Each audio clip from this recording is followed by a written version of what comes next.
হে আমার ভাইও, আল্লাহ তাআলা কোরআনের মধ্যে অনেক নবীদের দোয়া উল্লেখ করে দিয়েছেন। হযরত ইয়াকুব আলাইহিস সালাম তার সন্তানদের হেফাজতের জন্য সিরিয়া থেকে মিশরে পাঠাইছেন। মিশরের সন্তানরা যখন বিপদ আপদ থেকে হেফাজতে থাকে, তার জন্য ইয়াকুব নবী আল্লাহর কাছে দোয়া করতেছেন সন্তানের হেফাজতের জন্য। ফাল্লাহু খায়রুন হাফিজা ওয়া হুয়া আরহামুর রাহিমিন। সন্তানের ভালো থাকার জন্য, সন্তানের সন্তান সম্পদ আহলে আওলাদ এবং নিজে ভালো থাকার জন্য দোয়া করেছেন ইয়াকুব নবী।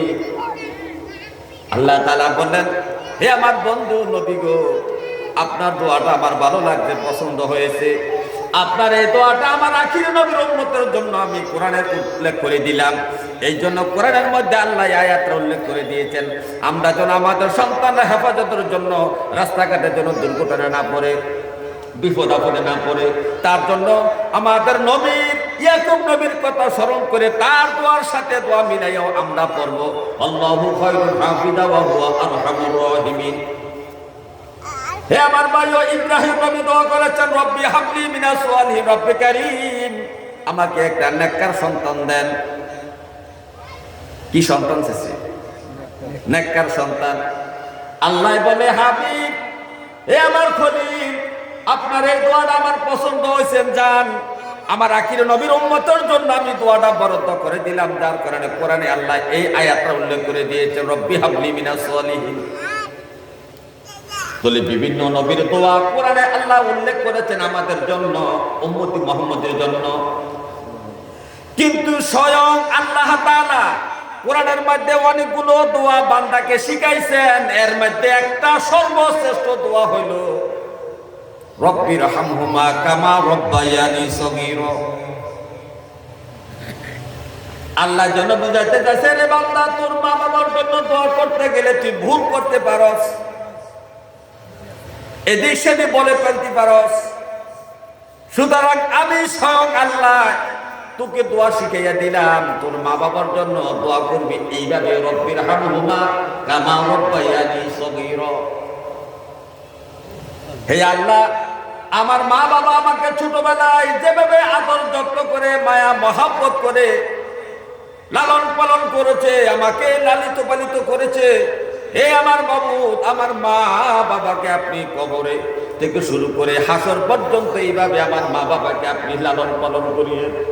আমার মায় যেমন আমার শীত সহ্য করে নাই, গরম কাপড় দিয়ে আমার গাউটা ডেকে দিয়েছে, রব্বে কারীম, আমার আব্বাকে আম্মাকে কবরে শোয়ালাম, মাওলা গো, আমার আব্বা আম্মা যেন শীতে কষ্ট কবরে না পায়। যেভাবে আমাকে ছোটবেলায় আমার মা আমাকে আরামে শোয়াইছে, তদ্রুপ তোমার জান্নাতের পোশাকের দ্বারা, জান্নাতের চাদরের দ্বারা, জান্নাতের মেহমানদারির দ্বারা আমার মা বাবাকে কবরে এইভাবে তুমি খিদমতের ব্যবস্থা করিও।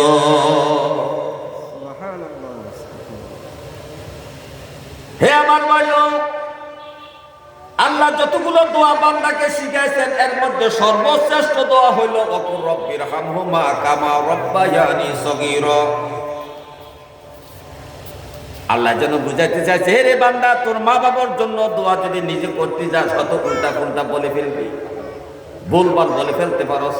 খুদা আমি স্বয়ং আল্লাহ তোকে দোয়া শিখিয়ে দিলাম, তোর মার জন্য বাবার জন্য এই দোয়াটা সবসময় করবি। 5 ওয়াক্ত নামাজে নামাজে, মুনাজাতে মুনাজাতে, যেখানে মুনাজাত দিবি সেখানে তোর মা বাবার জন্য এই দোয়াটা কর। হে আমার ভাইও, হাদিস শরীফের মধ্যে আছে, নবীজি বলেন, হাদিস শরীফের মধ্যে আছে, নবীজি বলেন, হে আমার বান্দারা, হে আমার নবীর, হে আমার উম্মতেরা, শোনো রে, মা বাবা কত দাম তোমরা শোনো। রিদা রব্বি, আল্লাহকে যদি তোমরা খুশি করতে চাও,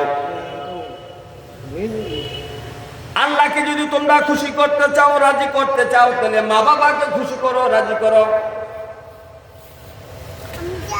মা বাবার খুশিতে আল্লাহ তাআলা খুশি হয়, মা বাবার অসন্তুষ্টিতে আল্লাহ অসন্তুষ্টি হয়। নবীজির এই জবান মোবারকের দ্বারা এই কথাটা বলেছেন, সাহাবীদের সামনে নবীজি এই কথাটা বলেছেন। এই কথা বলার কারণ আছে,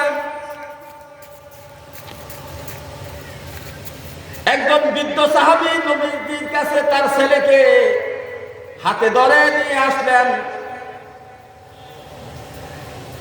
একজন বৃদ্ধ সাহাবী তার সন্তানকে হাতের মধ্যে ধরে নবীজির সামনে নিয়ে আসলেন।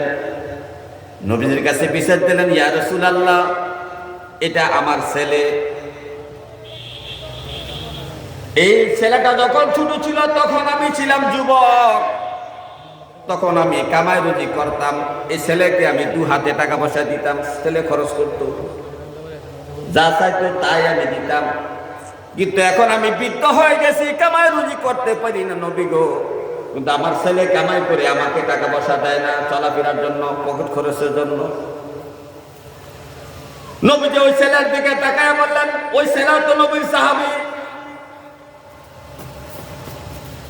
হে সন্তান শোনো, আন্তা ওয়া মালুকা ওয়া লি আবিকা, তুমি এবং তোমার সম্পদ তোমার বাবা মা,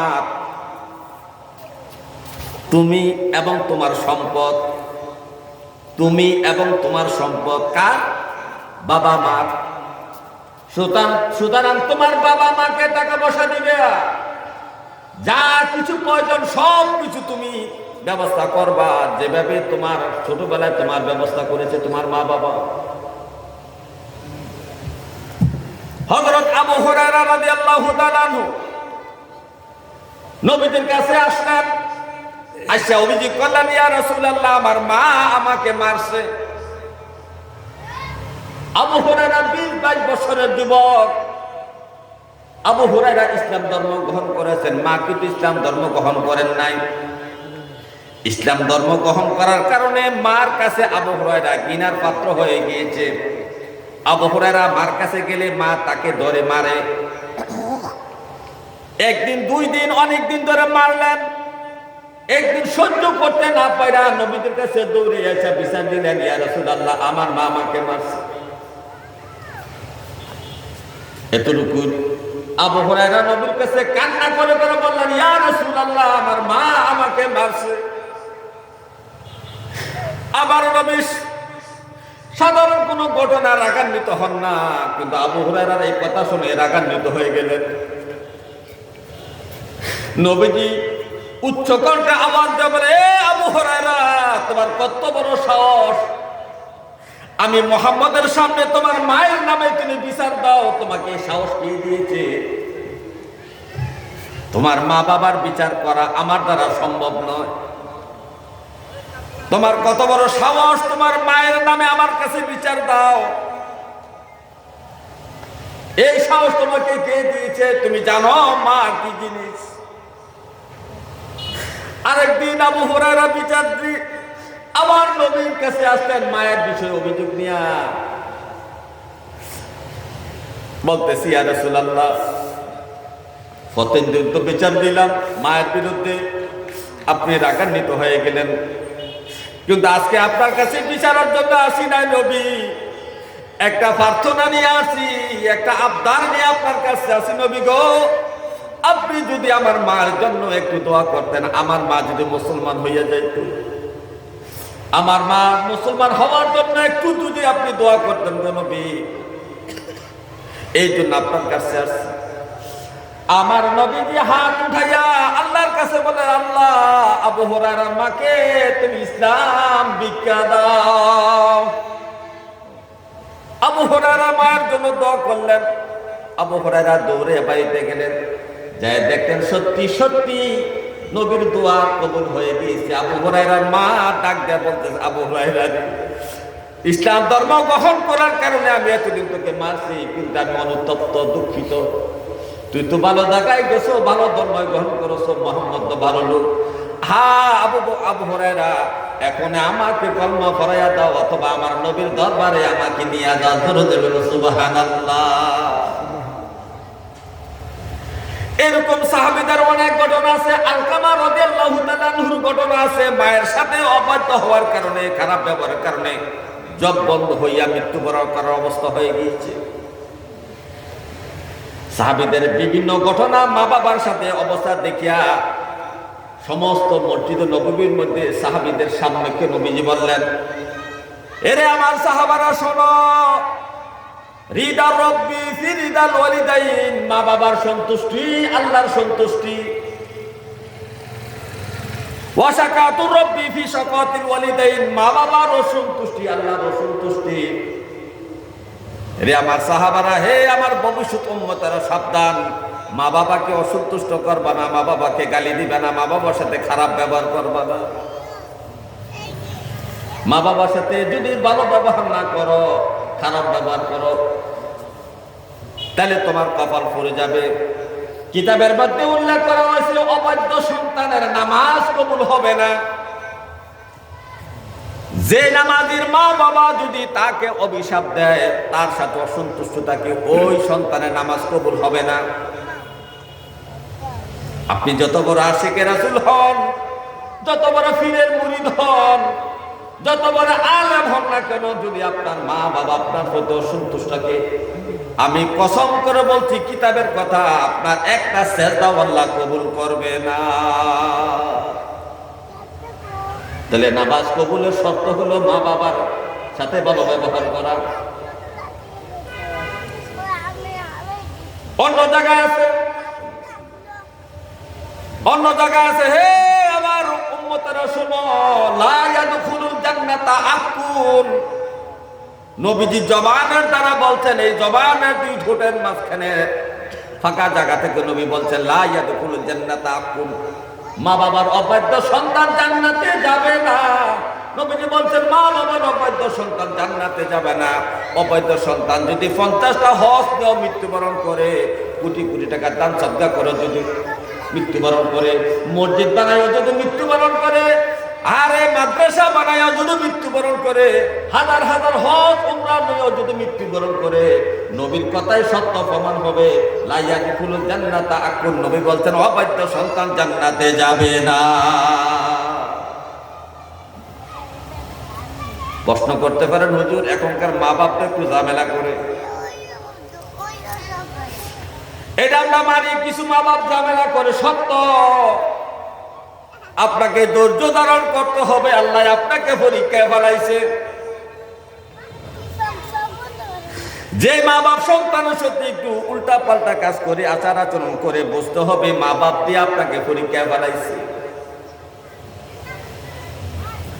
আইয়ুব নবীকে রোগ দেয়া পরীক্ষায় ফেলাইছে, ইউনূস নবীকে মাছের পেটে ঢুকে পরীক্ষায় ফেলাইছে, ইব্রাহিম নবীকে আগুনে কুণ্ডুলেতে ফেলাইয়া পরীক্ষা ফেলাইছে, আমার নবীকে তায়েফে ফাটাইয়া পরীক্ষায় ফেলাইছে।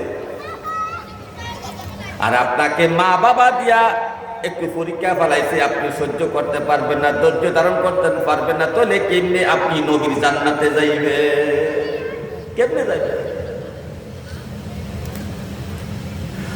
যদি কারো মা বাপ সন্তানের প্রতি অন্যরকম আচার আচরণ করে, বুঝতে হবে আল্লাহ আপনাকে পরীক্ষায় ফেলাইছে। এই জন্য নামাজ পড়ে পড়ে আল্লাহর কাছে মুনাজাত করে কান্নাকাটি করবে, রব্বে কারীম, বাবাকে জান্নাত থেকে বঞ্চিত করিয়েন না, আমার মা বাবার খেদমত করার তৌফিক দেন মাবুদ। আমার মা বাবাকে আমার সাথে মহব্বত বাড়াইয়া দেন, আমার প্রতি মহব্বত বাড়াইয়া দেন, আমার মহব্বত আমার মা বাবার প্রতি বাড়াইয়া দেন, আমাকে জান্নাত থেকে আপনি বঞ্চিত করিয়েন না। কিন্তু আজকে যাদের মা বাপ সন্তানের প্রতি উল্টা পাল্টা ব্যবহার করে, আচরণ করে, টাকা দিয়া, জমি দিয়া, টাকা দিয়া, পয়সা দিয়া, বাড়ি দিয়া, সবকিছু দিয়া যা কিছু করতেছে, এটা আপনাকে পরীক্ষা ফেলাইছে আল্লাহ। সুতরাং আপনি একজন নামাজ পড়ে মা বাবার মহব্বত বৃদ্ধির জন্য তো আল্লাহর কাছে কোনোদিন মুনাজাত করেন নাই। আর আপনি যদি এটা ধৈর্য ধারণ না করতে পারেন, যদি মা বাবার সাথে আবার যদি উল্টে আপনি খারাপ আচরণ করেন, আপনার কিন্তু কপাল পড়ে যাবে। আপনি অবাধ্য সন্তান হিসেবে পরিগণিত হবেন, আপনার জন্য জান্নাত হারাম হয়ে যাবে। এটা নবীদের জবান মোবারকের কথা। সুতরাং আজকে যারা মা বাবার অবাধ্য হইয়া পীর সাহেবের দরবারে আসা যাওয়া করেন, আব্দুল কাদের জিলানের মুরিদ যদি হন, বাবা শাহজালালের মুরিদ যদি আপনি হন, বড় বড় বুজুর্গ ব্যক্তির মুরিদ যদি আপনি হন, খোদার কসম করে বলছি, আপনার পীর সাহেব জান্নাতের দ্বার প্রান্ত আপনাকে নিতে পারবে না, যতক্ষণ পর্যন্ত নবীর হাদিস বাস্তবায়ন হবে। নবীজি বলছেন লা ইয়াদখুলুল জান্নাতা আকুন, অবৈধ সন্তান জান্নাতে যাবে না। কোন যাবে না? তাহলে আমাদেরকে হিসাব করতে হবে যে আপনি বলবেন হ্যাঁ মা বাপ, কিছু মা বাপ এরকম আচরণ করে, বড় ভাইয়ের বেশি বাঁচবেন না, আমার দুই গোমরা, হ্যাঁ বড় ভাইয়ের বেশি রাস্তার লাগে জমি দেয়, আমার দেশে যা করে ভিতরের জমি। এই অবস্থা হওয়ার কারণ হলো আল্লাহ আপনাকে পরীক্ষা ফেলাইছে, আপনি কতটুকু পরীক্ষায় সাকসেসফুল হন। এই পরীক্ষায় যদি আপনি ফেল করেন আর যদি উল্টে আপনার মা বাবার সাথে ভালো খারাপ ব্যবহার করেন, তাহলে আপনার জান্নাত বঞ্চিত হয়ে গেল। এই জন্য আপনি ধৈর্য ধারণ করতে হবে, ধৈর্য ধারণ করতে হবে, আল্লাহর কাছে দোয়া করতে হবে মা বাবার জন্য। হে আমার ভাইও, শুধু তাই নয়, সেই জন্য আপনাদের কাছে আমার অনুরোধ থাকবে, আপনি বেশি বেশি করে মা বাবার জন্য দোয়া করেন। আয় আল্লাহ, মা বাবার জন্য আমাকে পরীক্ষা ফেলাইও না, জান্নাত থেকে আমাকে বঞ্চিত করিও না। তোমার নবী বলছে মা বাবার অবাধ্য হলে জান্নাত হারাম হইয়া যায়। রব্বে কারীম, আমার মা বাবার সাথে আমার মহব্বতটা বাড়াইয়া দেন। আপনি বাড়াইয়া দিলে কেউ কিছু বলবে না, কারো কাছে আপনি জবাবদিহি করতে হবে না।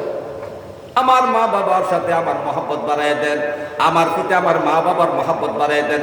এমন মুনাজাত করে যদি কান্নাকাটি করতে পারেন, এক সময় দেখবেন আপনি ইমানি পরীক্ষা সাকসেসফুল হয়ে গিয়েছে।